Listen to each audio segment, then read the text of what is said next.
هي على أعدائهم أجمعين أما بعد فقد قال الله عز وجل في كتابه المبين وفرقانه المتين وقرآنه المجيد بسم الله الرحمن الرحيم ولو أنهم إذ ظلموا أنفسهم جاءوك فاستغفروا الله واستغفر لهم الرسول لوجدوا الله توابا رحيما.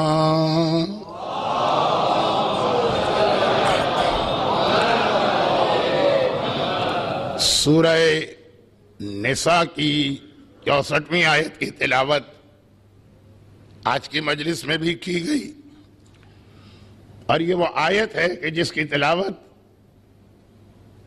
میں ہر سال حسینیہ زہرا کے اس عشرے کی کسی نہ کسی مجلس میں کرتا ہوں۔ میرا طریقہ کار تو آپ حضرات کے علم میں ہے کہ میں قرآن کی ایک آیت کو سرنامہ کلام بنا کر 10 دن اس پہ گفتگو نہیں کرتا ہوں، اور کر بھی نہیں سکتا ہوں، یہ تو علماء کا کام ہے۔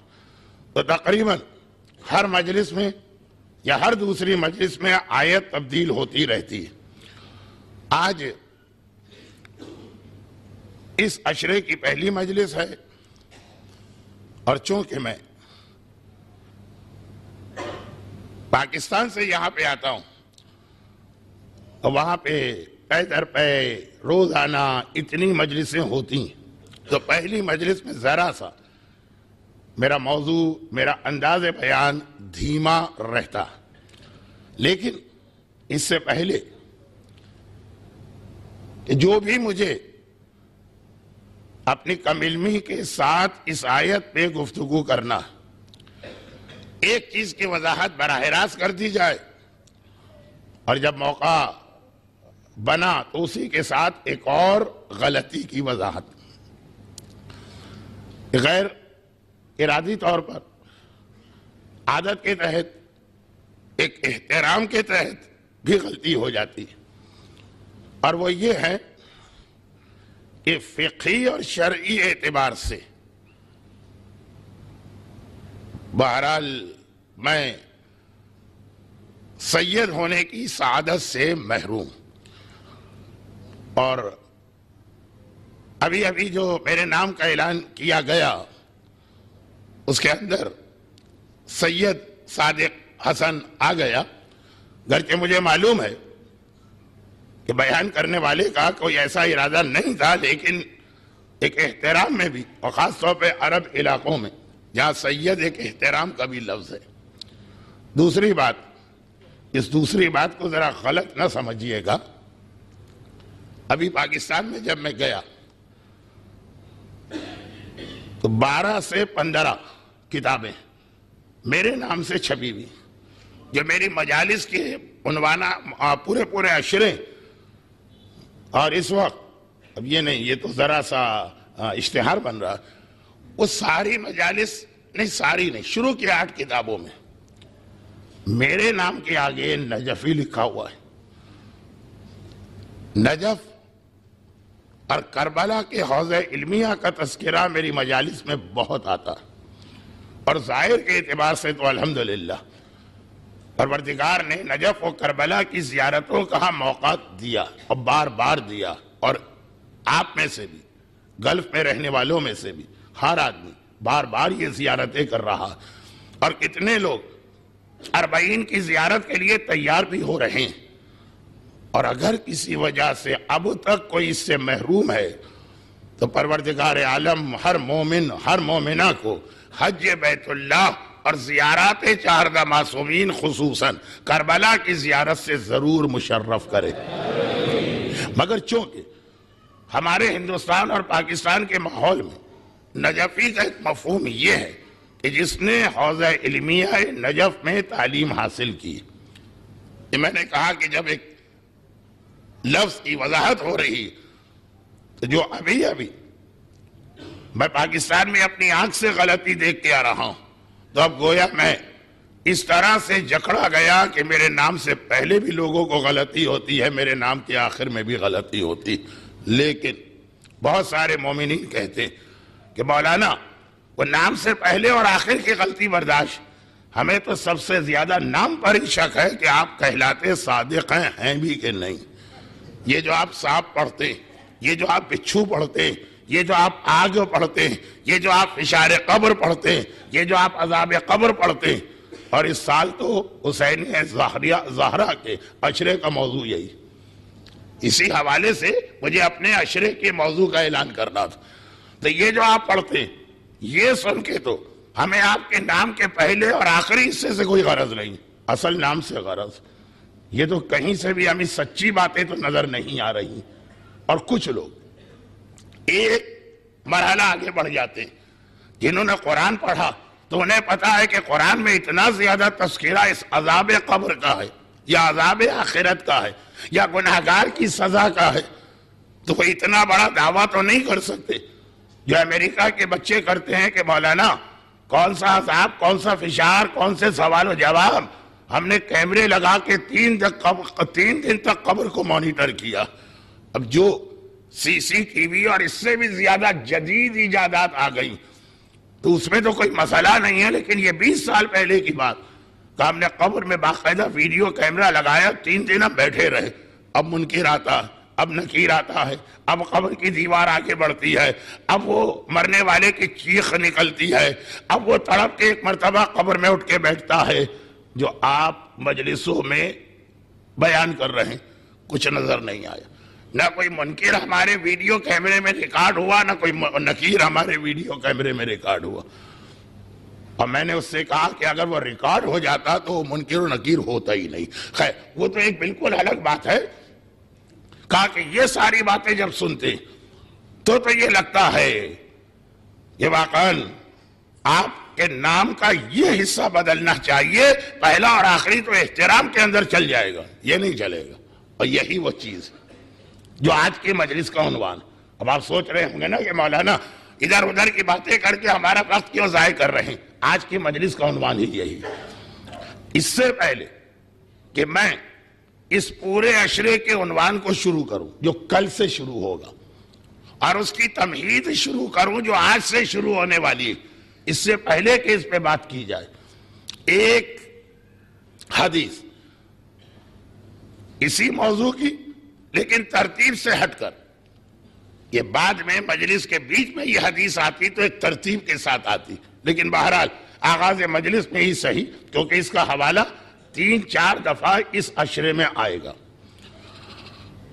اور حدیث اسی امام معصوم کی کہ پورا گروہ معصومین صادقین کا گروہ، مگر اس صادقین کے گروہ میں بھی صادق کا لقب ایک امام معصوم کو ملا. انہی کی حدیث ہے صادق آل محمد امام جعفر صادق علیہ السلام. میں نے پچھلے سال اسی عشرے میں ایک سوال آپ کے سامنے رکھا تھا اور اس کا جواب 2 مجلسوں کی شکل میں دینے کی کوشش کی تھی. پڑھنے والا تو اپنے خیال میں پتہ نہیں کتنی کوشش کرتا، مجمع کتنا سمجھ پایا اس کا میں اندازہ نہیں کر پایا. اور وہ سوال یہ تھا کہ یہ سارے لقب جو معصومین کے ہیں، ان میں سے ہر لقب ہر امام معصوم کے اوپر سجدہ ان کی شان. ایسا نہیں ہے کہ صادق فقط ایک معصوم اور کاظم فقط ایک معصوم اور تقی فقط ایک معصوم، بلکہ میں نے کہا تھا کہ ہم لوگ تو اس اصول کے عادی بھی ہیں. زیارت وارثہ میں ہم آقا حسین کو وہ سارے لقب استعمال کر دیتے ہیں. اشہد انک الامام البر تقی رضی ذکی ہادی مہدی، یہ سارے لقب آقا حسین کے لیے استعمال ہو رہے ہیں نا. کہ مولا میں گواہی دیتا ہوں کہ آپ تقی بھی ہیں، ہمارے یہاں یہ 9ویں امام کا لقب. آپ رضی بھی ہیں، ہمارے یہاں یہ 8ویں امام کا لقب. آپ ذکی بھی ہیں، ہمارے یہاں یہ 11ویں امام کا لقب. آپ ہادی بھی ہیں، ہمارے یہاں یہ 10ویں امام کا لقب ہے. آپ مہدی بھی ہیں، ہمارے یہاں یہ صرف 12ویں امام کا لقب مانا جاتا.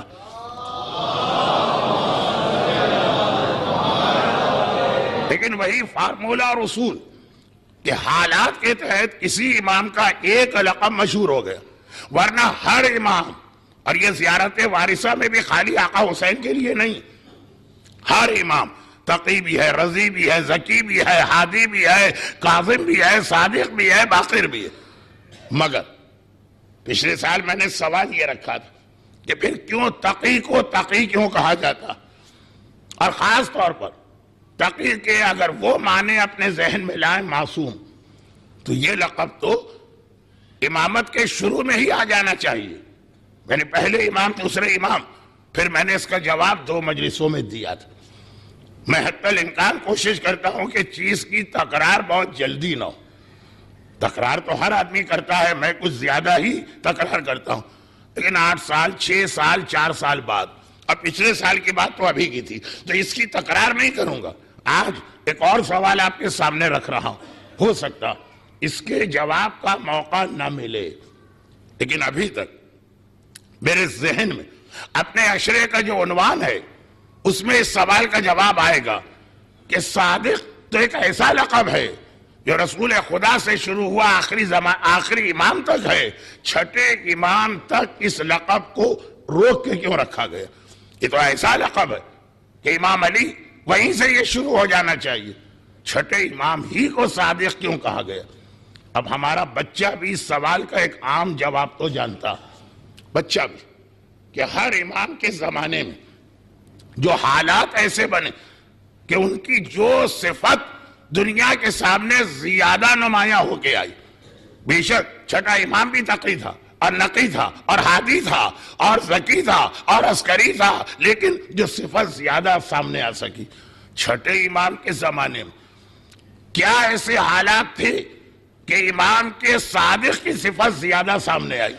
یہ تو ایک سوال، اور اس سوال میں مزید میرا ایک سوال ملا دیجئے، وہ یہ کہ ویسے ہی عجیب بات ہے کہ ہر امام کا لقب ان کے زمانے کے حالات کی وجہ سے، 7واں امام 14 سال قید میں رہا ظالموں کی،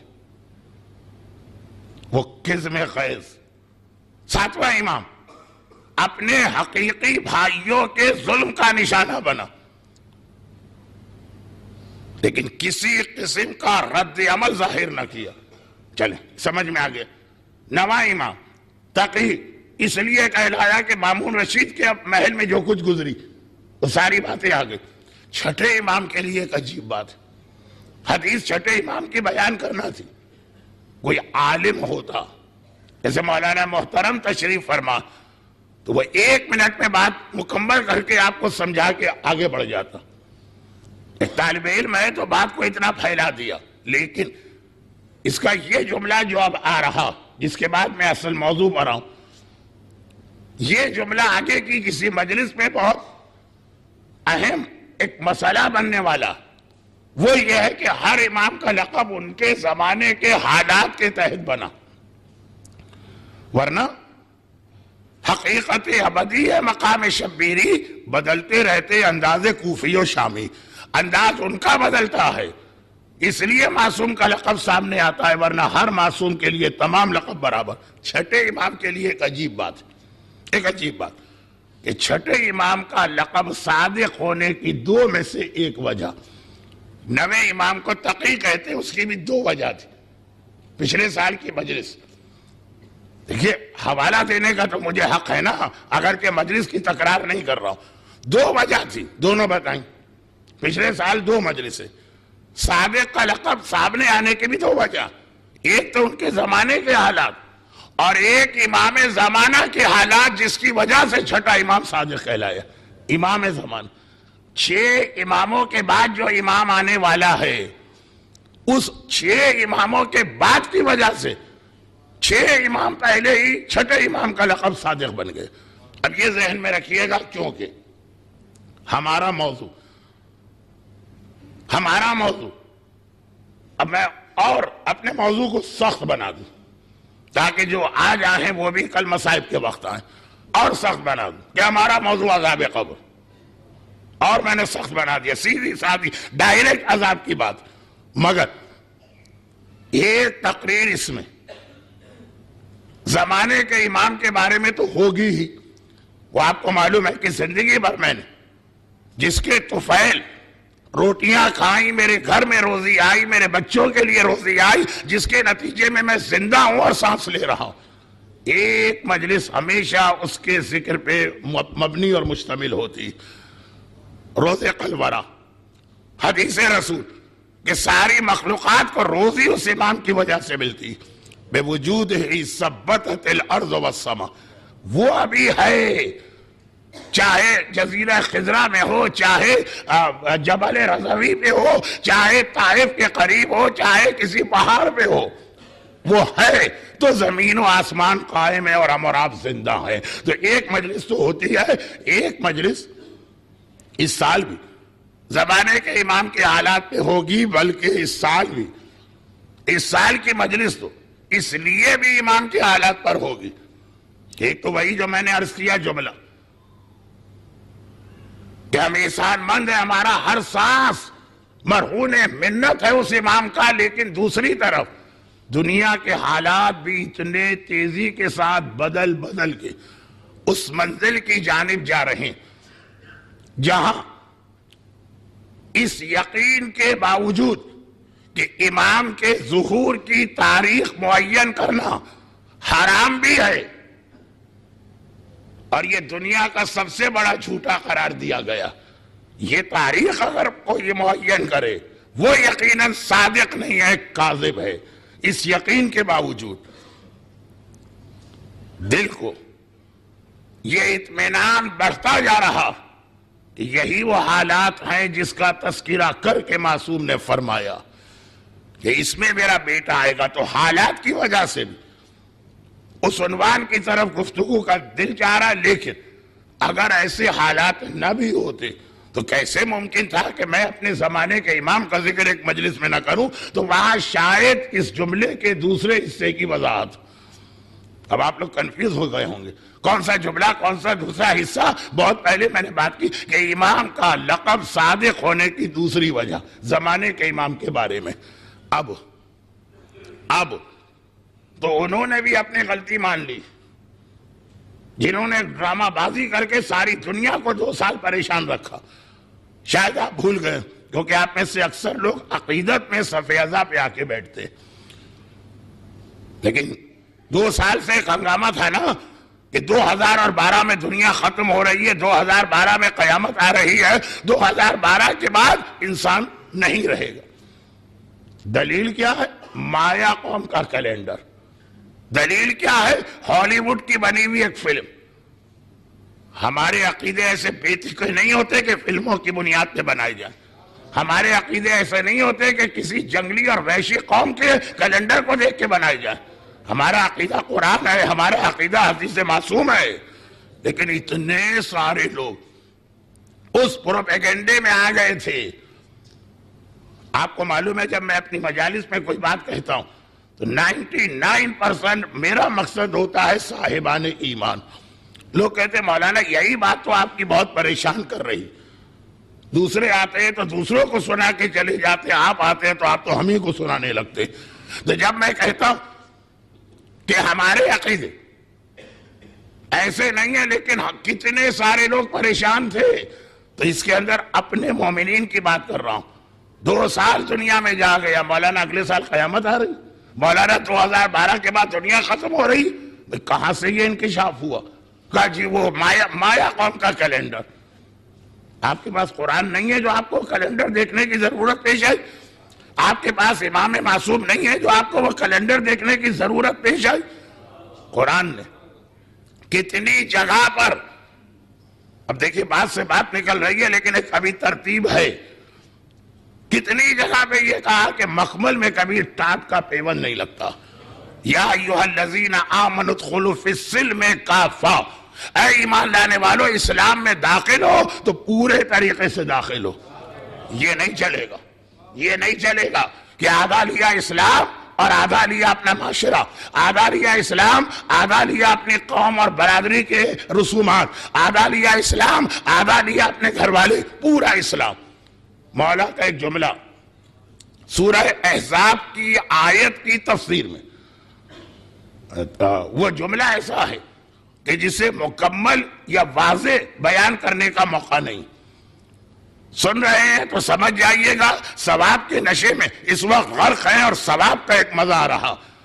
تو انشاءاللہ وہ ثواب آپ کو بغیر سنے بھی مل جائے گا، کیونکہ آپ اس صف اعلیٰ پہ بیٹھے ہیں جہاں کہیں پہ شہزادی اور بیوی بھی تشریف فرما، تو خیر ثواب تو آپ کو مل جائے گا۔ مولا سے کہا مولا میں آپ سے بہت محبت کرتا ہوں، یہ حدیث۔ مولا نے کہا ٹھیک، لیکن مولا پتہ نہیں کیا بات ہے کہ آپ کے دشمن سے بھی مجھے بہت محبت۔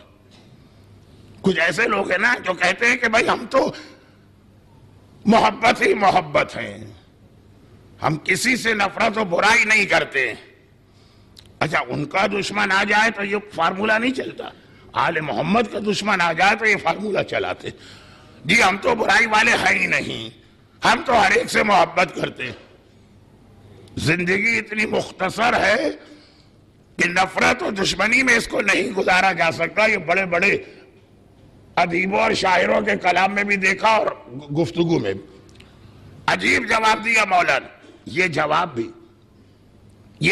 بھی اس مجلس کا حصہ بنے گا جو زمانے کے امام کے بارے میں مجلس پڑھنے کا میرا ہر سال کی طرح اس سال بھی ارادہ، اور رب کو پہچانا بھی ہے ارادوں کے ٹوٹنے سے، اللہ کرے کہ یہ ارادہ نہ ٹوٹے۔ لیکن ایک جملہ مولا نے عجیب لفظ استعمال کیا، مولا نے کہا اس وقت تو کانا ہے، یا دونوں آنکھیں اپنی پھوڑ کے مکمل اندھا بن جا، اور یا پھر اپنی دونوں آنکھوں کی بینائی لے کے صاحب بصیرت بن جا۔ اندھے پہ پھر بھی رحم کیا جاتا ہے، کانے کی تو کوئی شکل دیکھنے کو بھی تیار نہیں ہوتا۔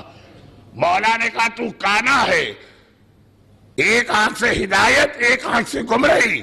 اور ہمارے یہاں امام کے حوالے سے سب سے زیادہ جو لفظ مشہور ہے خود امام کے بعد وہ کانا دجال۔ کیا چیز دجال کو کانا بناتی ہے، یا آنکھ کے کوئی اور چیز؟ مولا نے بتایا کانا ہمیشہ اس کو نہیں کہتے جس کی ایک آنکھ نہ ہو، اسے بھی کہتے جو دو مختلف اور متضاد نظریات کو لے کے چلنا چاہے۔ یہ قرآن نے اسلام کے حوالے سے پہلے اعلان کر دیا، اسلام میں پورے داخل، آدھا اسلام نہیں چلے گا، 50-50 وہاں چلتا جہاں پہلی چیز میں کوئی کمی ہو، پہلی چیز میں کوئی خرابی ہو، پہلی چیز آپ کی ضروریات پوری نہ کر پا رہی ہو۔ اسلام میں کیا خرابی نظر آ رہی، کیا چیز اسلام کے پاس نہیں، آپ کے کس مسئلے کو اسلام حل نہیں کر رہا، کہاں پہ آپ کو اسلام میں کوئی کمی نظر آئی کہ ہاں 1400 سال پہلے کے عرب بدوؤں کے لیے تو اسلام صحیح تھا، آج 21ویں صدی کے پڑھے لکھے انسان کے لیے اور اتنی جدید ٹیکنالوجی والے کے لیے اسلام اچھا تو ہے، فلا چیزیں اس میں کم ہے۔ ایسی کوئی چیز ایسی ہے جو اسلام کے پاس نہ ہو؟ ملایا جوڑ پیوند اس وقت لگایا جاتا، اگر میرا یہ کپڑا یہ شیروانی ٹھیک ٹھاک ہے میں اس پہ پیوند نہیں لگاؤں گا، وہ فیشن کے تحت لگتا۔ آج کل سب سے مہنگی جین وہ ہوتی ہے جسے پھاڑ دیا جاتا، ذرا سی گھٹنے کے پاس سے پھٹی ہے، ذرا سی ٹانگ کے پاس سے پھٹی ہے، خیر کہاں وہ فیشن ہوتا ہے، وہ ضرورت نہیں ہوتی ہے۔ ضرورت اگر واقعاً یہ پھٹا ہوا لباس ہے تو پیوند لگے گا۔ اسلام کہاں سے نامکمل؟ کیا چیز اسلام میں ایسی جس کے لیے ہم کو ضرورت پڑ رہی ہے 50-50 کی؟ اور 50-50 بھی بڑا عجیب ہے، 50-50 بھی بڑا عجیب ہے۔ دیکھیں ہماری شریعت میں تو خرگوش کا گوشت مثلاً حرام، مثلاً کیا مسئلہ، لیکن عام بات ہو رہی ہے دنیا کی بڑا اچھا گوشت مانا جاتا، بہت لوگ کہتے ہیں بڑا لذیذ ہے۔ یہی تو دنیا کو ہم جیسے عذاب قبر پڑھنے والے دقیانوسی ملاؤں پر اعتراض ہے۔ آپ لوگ بڑے آرام سے کہہ دیتے کہ فلاں چیز حرام ہے، کبھی کھا کے دیکھا ہے آپ نے؟ کبھی پی کے دیکھا ہے؟ ہائے ظالم تو نے پی ہی نہیں، پینے کے بعد بتائیے اب کیوں، اب حرام ہے کہ نہیں ہے؟ ہماری شریعت میں نشے کے عالم میں فتویٰ نہیں دیا جا سکتا، لوگ کہتے کہ وہ پی کے تو دیکھیے۔ ایک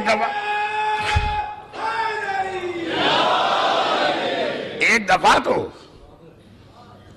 تو پی کے دیکھیے تب پتا چلے گا۔ تو خیر اب یہ کچھ ذرا سی باتیں موضوع کے تحت لیکن وقت سے پہلے آ گئی تو ربط نہیں مل پا رہا ہے، مجھے ربط ملانا ہے۔ خلاصہ یہ بڑا کہا جاتا ہے بڑا مزیدار گوشت۔ ایک ریسٹوران پہ بورڈ لگا تھا یا خرگوش کے گوشت کے برگر ملتے یا خرگوش کے گوشت کا کھانا ملتا. قریب سے کوئی صاحب گزرے, انہیں ذرا شک ہو گیا, کھانا کھایا تو اور شک بڑھ گیا, یہ خرگوش کا گوشت تو نہیں لگ رہا.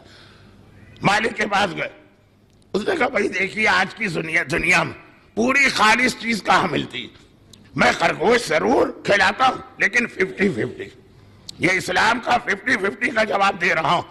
اچھا 50-50 کا مطلب کس کو ملاتے ہو؟ کہا اس کے ساتھ میں گدھے کا گوشت ملاتا ہوں, بڑا سستا ہوتا ہے. ٹھیک ہے ٹھہرے, اچھا گدھے کا گوشت چلے, کتنا ملاتے ہو؟ کہا 50-50.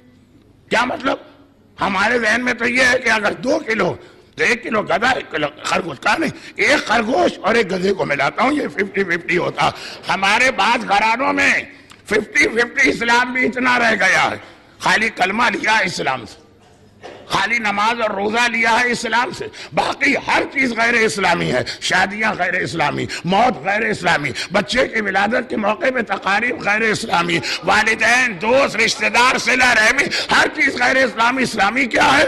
کہا کلمہ پڑھ لیتے ہیں, نماز پڑھ لیتے ہیں, 4 بیویاں رکھ لی ہیں, یہ ہے 50-50. اتنا سا اسلام لیا, اتنا بڑا اپنی برادری اور اپنے ماحول کو لیا اور کہا مسلمان ہے. قرآن نے کہا کہ قطعاً 99% اسلام ہو اور 1% غیر اسلام ہو, وہ بھی قبول نہیں ہے, پورے اسلام میں داخل. مگر مایا قوم کا کیلنڈر, میں آپ کو واپس لے کے آ جاؤں کہ کہاں سے میں سڑک سے اترا تھا, واپس آ رہا ہوں کراؤنڈ لگا کے, تو آپ مایا قوم کا کیلنڈر, ہم محتاج نہیں. اور یہ یاد رکھیے, یہ تو آپ کو معلوم ہے, یعنی معلوم تو سب کچھ ہے, یہ یاد بھی ہے کہ آخری زمانے کی ایک یقینی نشانی یہ بتائی گئی کہ ہر آنے والے وقت میں, ہر 6 مہینے بعد, ہر 3 مہینے بعد, ہر 15 دن کے بعد ظہور امام کی کوئی تاریخ بتائی جائے گی. اب 2012 تو پوپ نے بھی کہا کہ کیا نان سینس, نومبر میں جو اسپیچ کی, کہا تم لوگ بے وقوفوں اور احمق لوگوں کی باتوں میں پھنس گئے. لیکن دوسروں نے مانا 5 دسمبر کو, جب صرف 25 دن رہ گئے ہیں, اور ہمارے علماء روایات کی روشنی میں پہلے دن سے کہہ رہے تھے خبردار, مایا قوم ہو, ہالی ووڈ کی فلم ہو, کسی کا ناول ہو, کوئی میگزین کا آرٹیکل ہو, ظہور امام خدائی راز ہے جو کسی کو نہیں معلوم, لیکن نشانیاں دیکھ کر اطمینان بڑھ رہا. اب یہ جو اطمینان بڑھ رہا ہے, اس کی وجہ سے مجھے ایک مجلس اس موضوع پہ پڑھنا پڑے گی, لیکن تھوڑا آگے جا کر آج کی بات تو اس حدیث پر ہو رہی جس امام کی حدیث ہے, ان کا لقب صادق اپنے زمانے کی وجہ سے بھی ہے اور امام زمانہ کی وجہ سے بھی ان کو صادق کہا گیا. ان کو, چھٹے امام کو, امام زمانہ کی وجہ سے صادق کہا گیا. وہ بات آتی, ابھی سنیے حدیث. فرماتے ہیں, حدیث بہت مشہور لیکن بہت چھوٹی, اس لیے اس کی تکرار. فرمایا جو 4 چیزوں کو منع کرتا وہ سب کچھ ہو سکتا ہے, ہمارا شیعہ نہیں ہو سکتا. جو 4 میں سے کسی ایک کا انکار کرتا وہ سب کچھ ہوگا, ہمارا شیعہ نہیں ہوگا. پہلی چیز, ہمارے جد کی جسمانی معراج. پیغمبر معراج پر گئے, سارے مسلمان مانتے ہیں کیونکہ قرآن میں ذکر ہے. لیکن بعض مسلمانوں کا مسئلہ یہ کہ وہی چیز وہ اپنے عوام کو بتا سکتے ہیں جس کی تصدیق سائنس کرے, اور ہمارا مسئلہ یہ ہے کہ جو رسول اور امام نے کہا ہم اس کو مانتے ہیں اس یقین کے ساتھ کہ آج اگر سائنس تصدیق نہیں کر رہی تو کل اپنی غلطی مان کے خود سائنس تصدیق کرے گی. ہم انتظار کرتے ہیں کہ سائنس اسلام کی تصدیق کرے, اور باقی لوگ اعلان کرتے ہیں کہ جو سائنس کہہ رہی ہے وہی اسلام ہے. وہ روزانہ اسلام بدلتے رہتے. تو سائنس 80 سال پہلے تک کہتی تھی کہ آؤٹر اسپیس کا سفر ناممکن ہے, کیونکہ زمین کے چاروں طرف ایک خول ہے لوہے کی طرف, کون اسے توڑے اور باہر جائے, ہو ہی نہیں سکتا. کیا کریں؟ قرآن کہہ رہا ہے معراج ہوئی, حدیث کہہ رہی ہے معراج ہوئی, اور سائنس کہہ رہی ہے نہیں ہو سکتی. قرآن کو بدل دی, حدیث کو بدل دی. کا رسول خدا سو رہے تھے اور خواب میں دیکھا کہ یہ سب گھوم کے آ رہے ہیں. ایسی معراج تو ہمیں اور آپ کو پتہ نہیں دن میں کتنی بار ہو جاتی ہے. اگر خواب کا نام معراج ہے، آج جب مغربی طاقتیں چاند پر پہنچی، مریخ پر پہنچی، آؤٹر گلیکسیز میں پہنچی، کہا یہ تو ایک بچوں کا کھیل بن گیا. کہا نہیں، ہمارے رسول تو 1400 سال پہلے یہ معراج کر کے آئے تھے. انہیں کوئی قباحت نہ ہوئی عقیدہ بدلنے میں. اور ہم آل محمد کے ماننے والے ہیں، پہاڑ ٹل جاتا ہے ہمارا عقیدہ نہیں بدلتا ہے. 1400 سال سے امام نے کہا سائنس مانے کہ نہ مانے، ہمارے رسول جسمانی وجود کے ساتھ آسمان پر گئے تھے. جو اس پر یقین نہیں رکھتا وہ شیعہ نہیں. ذرا سوچی، قرآن ہے مکمل، اسلام ہے مکمل، سائنس ہے نامکمل. نامکمل چیز سے مکمل چیز کو کبھی نہیں پہچانا جا سکتا. ضمنی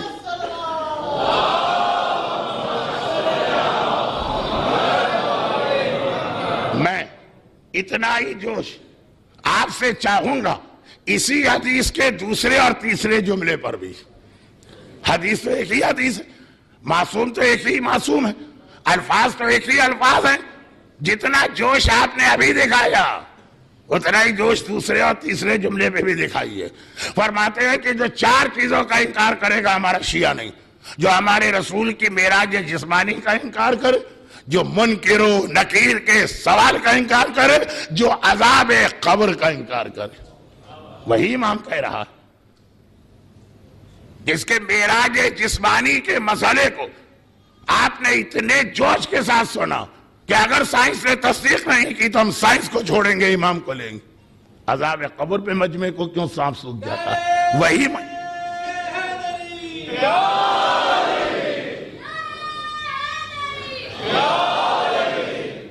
عذاب قبر. اور آخری چیز پھر عذاب قبر سمجھ میں نہیں آتا جب تک کہ آخری چیز سمجھ میں نہ. کہا چوتھی چیز ہماری شفاعت، ہم گناہگار کو بخشوائیں گے، ہم خطاکار کو اپنے ساتھ جنت میں لے کے جائیں گے. ہماری دادی فاطمہ جنت کے دروازے پر انتظار کریں گی آخری محب اہل بیت اور عزادار حسین کا. اب یہ پوری حدیث تو اپنے موقع پہ آئے گی، جس میں سے اصل موضوع میرا تیسری اور چوتھی بات یہ امام صادق امام، اسی کی حدیث کی روشنی میں ہمارا موضوع آگے بڑھے گا. مگر جو پہلی چیز آئی جسمانی معراج، وہ اصل میں پیغمبر کے سفر پر اتنا زور نہیں ہے جتنا پیغمبر کی عظمت پر زور. دیکھو کون ہے یہ حبیب. ہمارے علماء جملے میں بات کو سمیٹ دیتے ہیں، بات تو بہت لمبی ہو جائے گی، سمیٹ دیتے ہیں. معراج کا خلاصہ ہے عظمت رسالت، معراج کا خلاصہ ہے شان رسالت. معراج کا رسالہ ہے کہ پہچانو اس کو کہ جہاں پر بیری کے درخت پر جبرائیل نے ہاتھ جوڑ دیے، یا رسول اللہ اس سے آگے تو میں بھی نہیں جا سکتا. لو جاوزت انمولتن لَاحْتَرَقْتُ، اگر انگلی کی پہلی پور کے برابر آگے بڑھوں تو میرے بالوں پر جل کے رہ جائیں گے. جبرائیل سید الملائکہ، تمام فرشتوں کا سردار، جہاں پہ وہ مجبور آئے. بہت مختصر، جہاں جبرائیل کے پر جلتے ہیں وہاں ہمارے رسول چمڑے کی نالین پہن کے چلتے ہیں. جبرائیل کے پر جل رہے ہیں، محمد مصطفیٰ چل رہے ہیں. عظمت رسالت کا نام ہے معراج. عظمت رسالت، عظمت پہچانو. اور یہ خاندان پورا گروہ. اب کیا عظمت کے حوالے سے بات کی جائے، بہت مختصر ایک جملہ، اس سے میں اپنے عنوان پہ جاؤں گا. اچھا، آپ نے گزشتہ 4-5 سال میں اگر میری مجالس توجہ سے سنی، مجلس میں ویسے کوئی چیز ایسی ہوتی نہیں جسے توجہ سے سنا جائے سوائے آخر میں غم کے بیان کے، لیکن اگر اتفاقاً آپ نے توجہ سے سن لی تو آپ نے یہ بھی دیکھا ہوگا، اور خالی یہ دبئی کی بات نہیں ہے، دنیا بھر میں ایک آدھ مجلس یا ایک آدھ مجلس کا حصہ دعاؤں کے حوالے سے مجھے پڑھنا پڑ رہا. آج کل پریشانیوں کا زمانہ، ٹینشن کا زمانہ، ڈپریشن کا زمانہ. جہاں جائیے کہیں روزی کا مسئلہ، کہیں کاروبار کا مسئلہ، کہیں ویزے کا مسئلہ، کہیں دشمنوں کا مسئلہ، کہیں ہماری گرتی ہوئی لاشوں کا مسئلہ، کہیں ہمارے جوان بچوں کی میتوں کا مسئلہ. تو یہ کہ ہر جگہ کوئی جگہ محفوظ نظر نہیں آئی. جہاں پہ ہم اور آپ یہ سمجھتے ہیں کہ سب سے محفوظ جگہ ہوگی، ہر ایک وہاں کے ویزے کے لیے تڑپتا ہے، گرین کارڈ کے لیے تڑپتا ہے، پاسپورٹ کے لیے تڑپتا۔ وہاں لوگ مجھے زیادہ پریشان نظر آئے کراچی اور لاہور کے مقابلے میں۔ میں اس لفظ کی وضاحت نہیں کرنا چاہتا، ہر جگہ کے اپنے مسئلے۔ تو بہرحال مجالس میں ایک ذمہ داری علماء نے ہم لوگوں کے کندھوں پہ یہ بھی ڈالی کہ کلام امام کی روشنی جو اس کے حل، علاج، سلوشن ہے وہ بھی تھوڑا تھوڑا بیان کرتے رہو۔ تو چنانچہ ہر مجلس، ہر سال کے عشرے میں ایک آدھ مجلس کوئی دعا، کوئی خاص عمل، کوئی بہت ہی واضح عمل کو یاد دلانا۔ اب دیکھیے وقت کم ہے، باتیں بہت زیادہ ہیں، تو میں اس کو سمیٹتا ہوں بڑے جلدی۔ یونس نقاش، یہ اصل بات ہو رہی ہے عظمت رسالت، ضمناً یہ بات بھی آ گئی ہے جو اسی کا ایک حصہ ہے۔ یونس نقاش صفین کے راستے کا یہودی، کربلا کے ہمارے انتہائی مقدس عالم دین 200 سال پرانے حجت الاسلام سید مرتضیٰ کشمیری، یہ سارے واقعات ایک ایک کر کے بھی پڑھے جائیں، یعنی ہر امام کا صرف ایک واقعہ، تب بھی ایک اشرا کم۔ تو میں صرف بطور مثال جلدی جلدی یہ مشہور واقعات پڑھ کے اس کے نتیجے پہ آتا ہوں۔ یونس نقاش کا مثلاً آپ کو یہ واقعات تو یاد ہو گیا ہوگا، اس لیے چاہے ابھی یاد نہ آ رہا ہو، میں شروع کروں گا تو یاد آ جائے گا، اس لیے کہ اس میں کچھ اتنی دلچسپ بات ہے کہ آدمی بھولتا نہیں، اور میں بہت ہی مختصر اس کی وجہ سے اس کو اتنا مختصر کر دیتا ہوں کہ آپ کا وقت بھی ضائع نہ ہو، اور جس نقطے کو میں سمجھا رہا ہوں عظمت رسالت والے رسالت، وہاں تک آپ پہنچ کے میرے موضوع سے مل جائے۔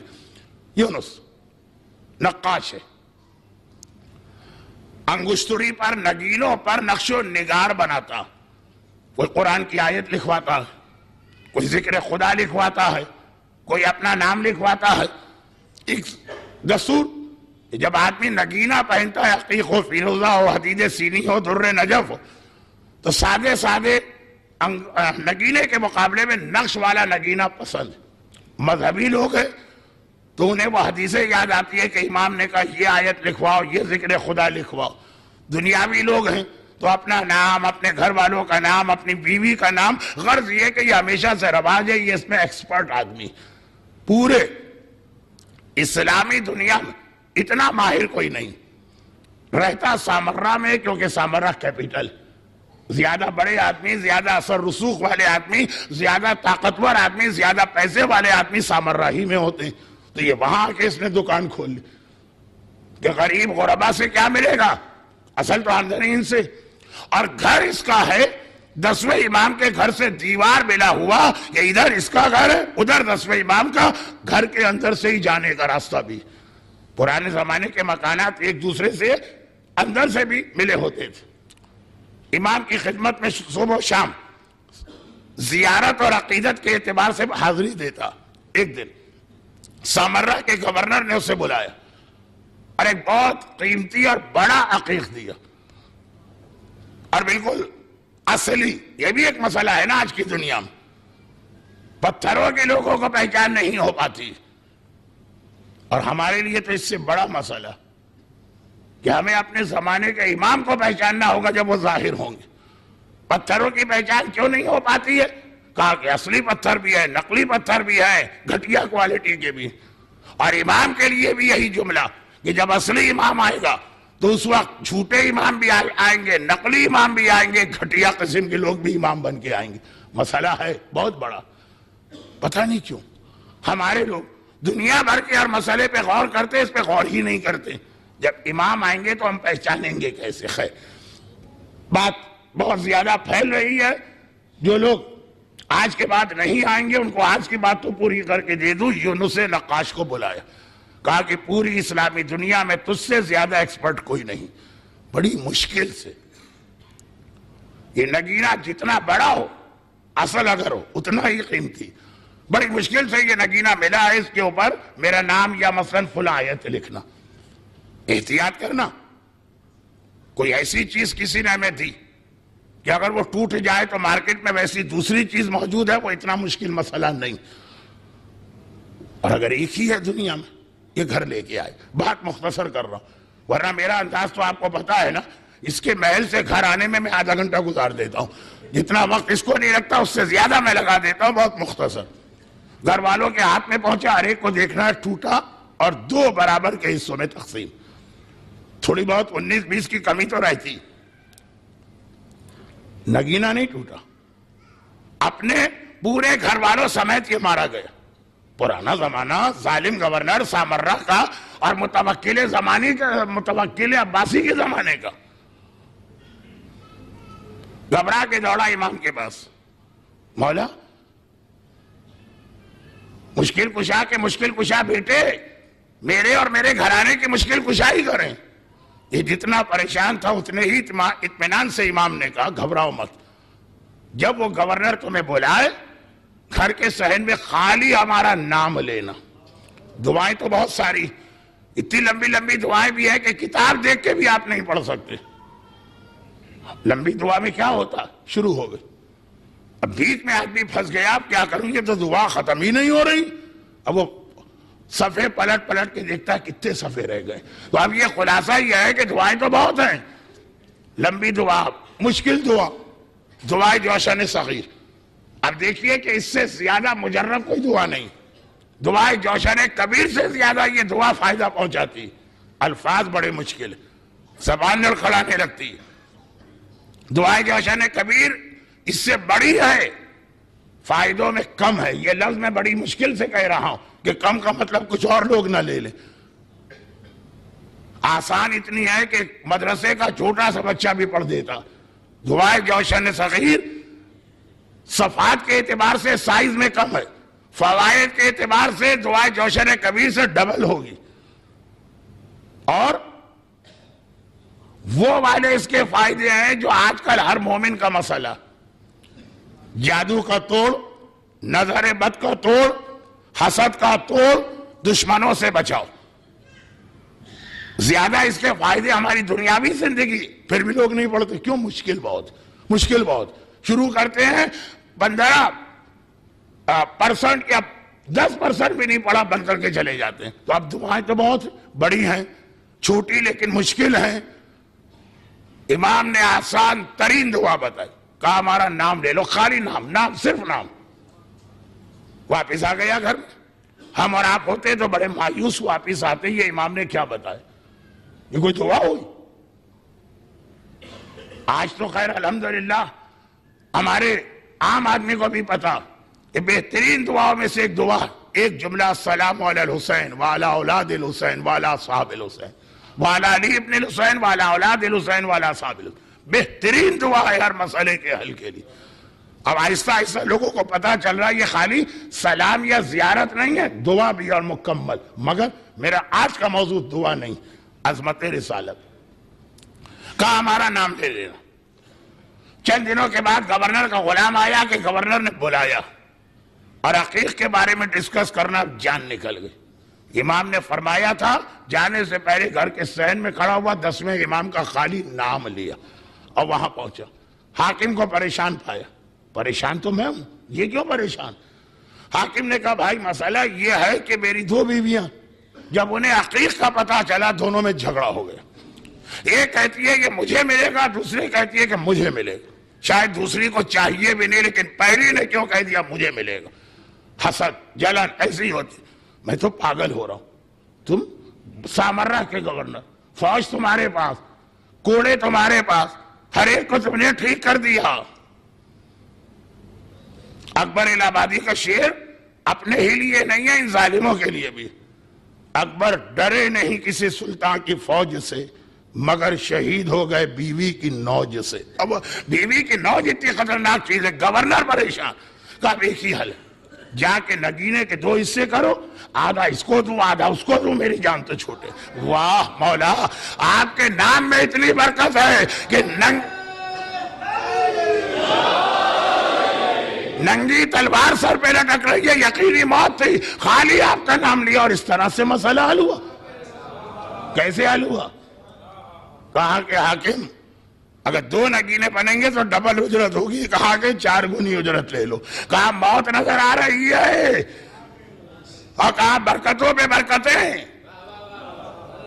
مولا کا واقعہ. اب دیکھیے میں بات کو 10ویں امام پہلے امام، وقت نہیں، باتیں تو میں نے کہا یہ ایسا موضوع کہ سید ہاشم بحرینی نے مدینۃ المعاجز کے نام سے پوری کتاب لکھ ڈالی، ایک مختصر، صفین کی لڑائی، مولا کوفے سے صفین جا رہے ہیں، یہ بھی بہت مشہور واقعہ، شاید یونس کے واقعے سے زیادہ مشہور ہے۔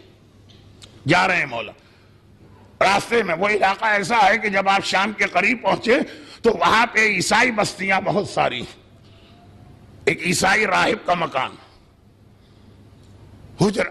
عبادت خانہ، چرچ، شور شرابہ، لشکر ہے بھائی۔ آواز اس کے کان میں آئی، باہر نکلا، کون؟ مسلمان۔ کون مسلمان؟ کہا وہ آخری رسول کے ماننے والے۔ اچھا وہ آیا ہے، میں اس سے ملنا چاہتا ہوں۔ کہا نہیں، آخری رسول کا تو انتقال ہو چکا۔ تو پھر کون ہے لشکر کا قائد؟ کہا اس کا وصی، اس کا جانشین۔ کہا کہ میں ان سے ملنا چاہتا ہوں۔ چلو سامنے تو بیٹھے، یہاں کوئی پروٹوکول یا ہٹو بچوں یا گارڈ وغیرہ تو نہیں، سامنے بیٹھے۔ آیا، کہا کہ لوگ مجھے یہ بتا کے لائے ہیں کہ تو آخری رسول کا سچا جانشین ہے اور تیرا رسول سچا رسول ہے۔ علی سے بڑھ کے رسالت کی سچائی کی گواہی کون دے سکتا ہے؟ میرے مولا نے کہا کیا شک اس میں؟ کہا تو پھر مجھے یہ بتا کہ کیسے تیرا رسول سچا ہو سکتا جبکہ مذہب تو میرا سچا، دین تو میرا برحق ہے، اور میں ابھی ثابت کرتا ہوں۔ سامنے ہی دریا بہ رہا ہے، دریائے فرات، گیا، چلا، واپس آ گیا، پانی پہ چلا، اور ایسے آرام سے چلا کہ ہمارا فٹ پاتھ پہ بھی نہیں چلیں گے اتنے آرام سے، گیا اور آگے۔ بہت مشہور واقعہ، بات کو سمیٹنا ہے عظمت رسالت کے زمرے میں، گیا اور آگے۔ کہا اگر میرا مذہب سچا نہ ہوتا تو میں اپنے مذہب کا ایک عام آدمی ہوں، میں نبی نہیں ہوں، میں اپنے نبی کا وصی نہیں ہوں، میں کوئی بہت اعلیٰ درجے کا ولی نہیں ہوں، میرے مذہب کی سچائی۔ ایک حدیث میں بھی ہے، جادو اور کرشمے اور ہپناٹزم اور مسمرزم سے کسی مذہب کی سچائی کا پتہ نہیں چلتا۔ پرندہ بھی ہوا میں اڑتا، مچھلیاں بھی دریا میں تیرتی ہیں، یہ کوئی کمال نہیں ہے۔ اور پچھلے ہفتے میں BBC میں پڑھ رہا تھا کہ وہ ایسے جوتے بن گئے جسے پہن کے ایک عام آدمی دریا پہ جائے گا اور آ جائے گا۔ تو یہ ہماری چیزوں سے کسی مذہب کی سچائی کا پتہ نہیں چلتا۔ پاکستان سے جہاز بھر کے فلپائن جاتے ہیں، وہاں کوئی ہیلر، کوئی ایسی عیسائی خاتون ہے کہ ہاتھ لگاتی ہے اور بڑی بڑی بیماریاں دور ہو جاتی ہیں۔ شاید دوسروں کو ضرورت ہو، جن کے پاس آل محمد ہے ان کو کیا ضرورت، لیکن لوگ جا رہے ہیں۔ ہماری عورتیں کالا علم اور کالا جادو کرانے جا رہی ہے۔ بھئی تمہارے پاس کیا کمی ہے؟ جن کے پاس کمی ہے وہ جائیں تو جائیں، جسے علی ملے، جسے زہرا ملے، جسے رسول ملے۔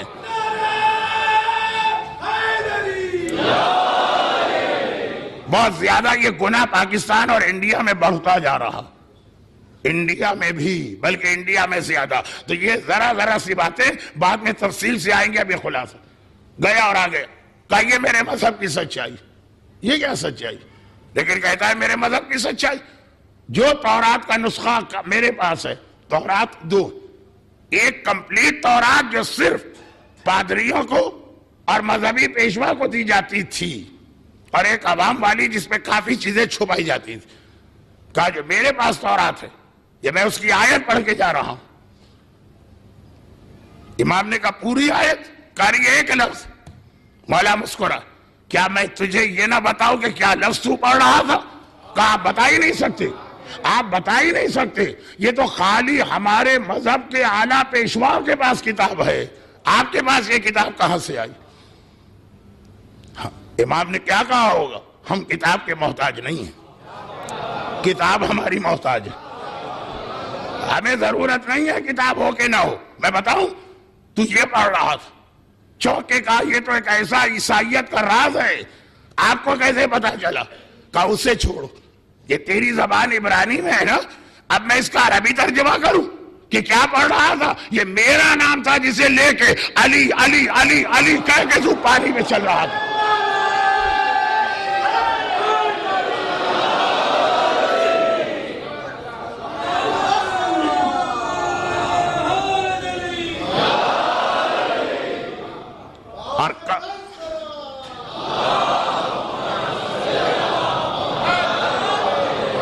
اور کل کیونکہ شب جمعہ مولا کا وہ خطبہ بھی میں پڑھوں گا جس میں عذاب قبر کا ذکر ہے. خیر تو ابھی یہ بات نام، خالی نام، خالی نام، وہاں بھی خالی ناد علی، خالی نام کا عقیدہ شہزادی. اب یہ واقعات مشہور ہے اور میں اس کو اتنا وقت دے کے پڑھ رہا ہوں، یہ آپ کے ساتھ زیادتی بہت ہی مختصر. حجت الاسلام سید مرتضیٰ کشمیری ایک انتہائی قابل احترام اور مقدس گھرانے کی بزرگ. رات کے 11 بجے ایک آدمی آیا کربلا میں 200 سال پہلے، جناب موسیٰ کی ماں کا نام بتائی. رات کے 11 بجے مادر موسیٰ سے تجھے کیا کام پڑ گیا؟ کہا کہ نہیں بس نام بتائیے، بہت اہم مسئلہ. کہا مجھے نہیں معلوم. واقعا نہیں معلوم؟ 23 نام تو کتابوں میں لکھے ہیں حضرت موسیٰ کی ماں کے، 23، اور آگے لکھا ہے کہ شاید اصلی نام تو یہ بھی نہیں. 23 کے بعد بھی کہا کہ مجھے نہیں معلوم. کہا تو پھر آپ کس بات کے عالم ہیں؟ لوگ یہی کہتے ہیں نا، پھر کس بات کے عالم ہیں؟ کہا یہ بتا تیرا مسئلہ کیا ہے؟ کہا کہ میں سفر میں گیا تھا، گھر کو تالا لگا کے گیا تھا، واپس آیا، گھر کھولنا چاہا، دیکھا چابی گر گئی، اور میں نے سنا ہے کہ مادر موسیٰ کے نام سے بند قفل کھل جاتے ہیں. یہ نام ان چیزوں کے لیے نہیں ہے، لیکن خیر. کہا کہ اب میں 11 بجے کہاں جاؤں؟ نہ چابی ہے نہ کوئی چابی بنانے والا. کہا یہ مسئلہ ہے، چل میرے ساتھ. یہ اس کے ساتھ گئے، اس کے گھر میں پہنچے، بند قفل تھا، نام پڑھ کے پھونکا، وہ قفل کھل گیا، دروازہ کھل گیا. کہا جا تیرا مسئلہ حل ہو گیا. کہا کہ آپ کو معلوم ہے نا میری باتوں سے کہ میں بڑا بھلکڑ ہوں. کچھ لوگ ہر جگہ انگوٹھی پھینک دیتے ہیں، کچھ لوگ ہر جگہ گھڑی بھول جاتے ہیں، کچھ لوگ موبائل بھول جاتے ہیں. ہوتا ہے ہر آدمی کا نیچر. میں اکثر چابی گراتا رہتا ہوں، جا کے بازار سے بنوا لیتا ہوں. رات کے 11 بجے کون ملے تو آپ یہ نام مجھے بتا دینا، ورنہ ہر بار میں آ کے آپ کو زحمت دوں گا. دھمکی بھی کہ آپ بتا دیں ورنہ بار بار آؤں گا. کہا میں کیا بتاؤں؟ مادر موسیٰ کا نام تو مجھے بھی نہیں پتا. ارے تو ابھی آپ کے نام پڑھ کے جو تالا کھول رہے تھے حجت الاسلام سید مرتضیٰ کشمیری جلال میں آ گئے. کہا کس نے کہا کہ میں نے مادر موسیٰ کا نام لیا؟ جب تو نے آ کر بتایا کہ موسیٰ کی ماں کے نام میں اتنی طاقت ہے تو میں نے کہا جب موسیٰ کی ماں کے نام میں اتنی طاقت ہے تو حسن و حسین کی ماں کے نام میں کتنی طاقت ہو.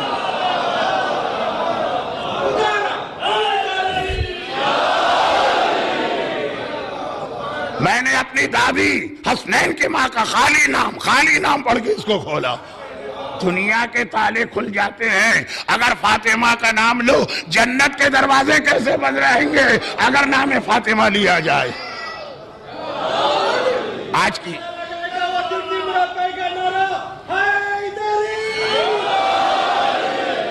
کی دنیا، ٹیکنالوجی کی دنیا، کمپیوٹر کی دنیا، اب یہ چابی وابی کا زمانہ چلا گیا. ہوٹلوں میں بھی آپ جاتے ہیں، چابی وابی نہیں ہوتی، کمپیوٹرائز دروازے. تو میں اس کو بہت مختصر، نام فاطمہ کائنات کا پاس ورڈ ہے. جس کے ہاتھ میں یہ نام آ جائے پوری کائنات اس کے اشارے پہ چلے گی.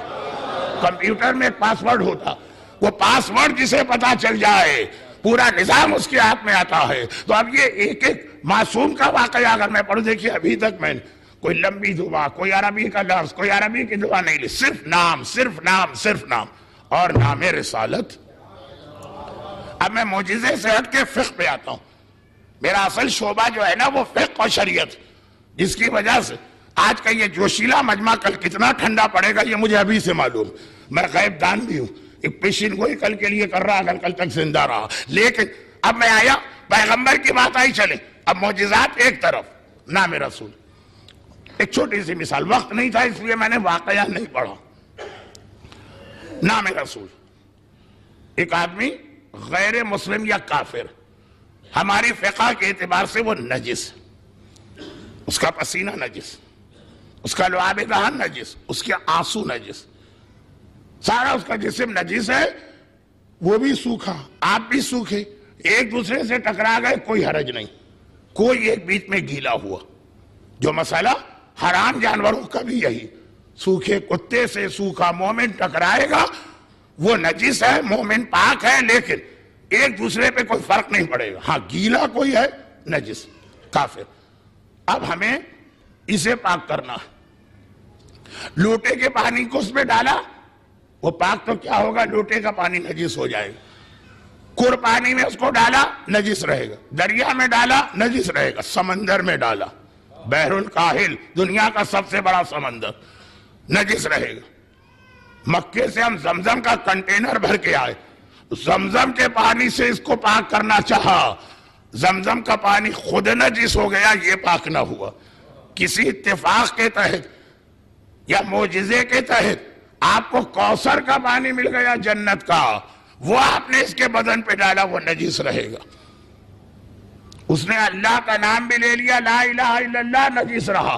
لیکن ادھر اس کی زبان پہ آیا محمد الرسول اللہ، جسے نہ زمزم پاک کر سکا، نہ کوثر پاک کر سکا، نہ نام خدا پاک کر سکا، محمد کا خالی نام لیا اور وہ سر سے پیر تک پاک ہو گیا۔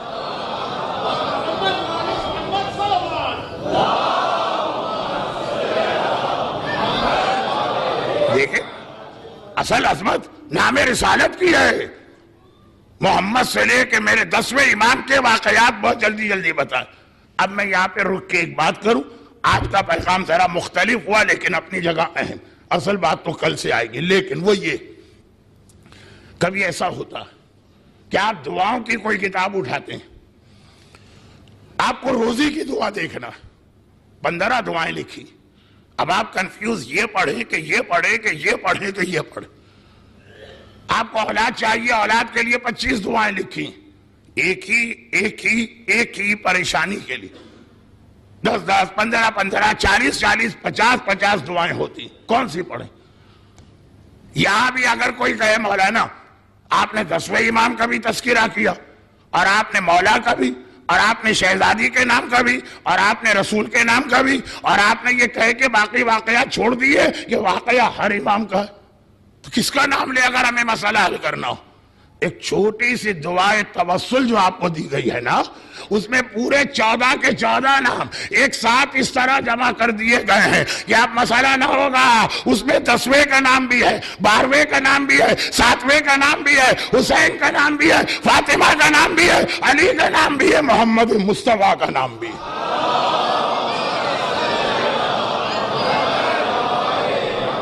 بہت اہم ہے یہ دعائے توسل۔